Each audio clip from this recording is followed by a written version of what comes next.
Rosalinda. Opo, senyor. Dito lang ako para sa utos ninyo. Opo, senyor. Tawa ko ng sulat ngayon. Ang gusto ko lang po managot siya sa ginawa niyang ito. Kaya pala ang gandang bata ni Eric eh. Maganda rin kasi pala ang mama niya. Ay, salamat. Ang bait mo namang bata, David. Sinasabi ko lang naman ang katotohanan. Ngayon, naiintindihan mo na kung bakit gustong-gusto ko si Rosalinda. Ako, paglaki ko, pakakasalan ko si Erica. Ay, David, masyado ka pang bata para sa mga ganyang bagay. Kung hindi pa ako kikilos ngayon, maaagaw pa siya. Pangako, tatandaan ko yan. Ikaw ang kauna-unahang lalaking mamamanhikan para sa anak ko. At ako ang mananalo sa kanila. Oo, syempre naman. At tandaan mo, mas nauuna ang nakalalamang. Pero huwag tayong magmadali dahil si Erica pa rin ang magpapasya. Oh. Mama? Mama, ano nangyari? Si Fedra. Patay na siya. Sumalangit na ang kaluluwa niya. Kumusta ang bata, ang anak niya? Mama.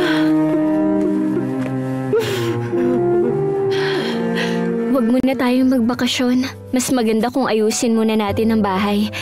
Para naman maging masaya ang anak natin. Tatawag ako bukas sa travel agency para i-cancel na yun. Sige.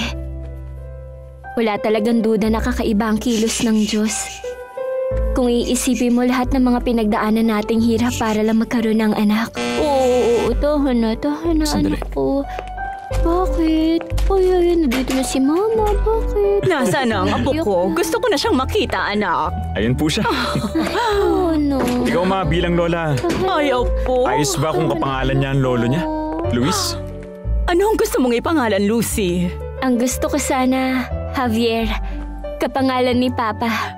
Eh kung ang ipangalan niyo sa kanya ay Luis Javier, para wala nang away. Ay, gwapong bata. Tahan na. Tahan na, anak. Tara, doon tayo maglaro sa loob ng kwarto. Pwede ko bang buhatin si Erica? Sige na, akin na oh. Ako na magdadala sa kanya. Huwag na, halika na. Si Veronica, kamusta siya? Nadaig ng kabutihan ni Fernando siyang galit sa puso niya. Pinatawad niya ang mama niya. Si Fedra naman, umamin kay Fernando na hindi sa kanya ang bata. Ano nga hindi sa kanya? Sinabi niya kay Javier ang iba pang istorya. Anak yun ni Anibal. Gustong mabuntis ni Fedra para hindi siya iwan ni Fernando Kaya inakit niya si Anibal.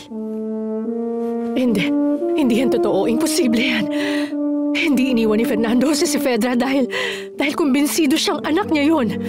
Siya ang ama ng bata at alam niya na malapit nang mamatay si Fedra. Hindi. Ibig sabihin wala nang makakapigil sa'yo ngayon na pakasalan si Fernando Jose.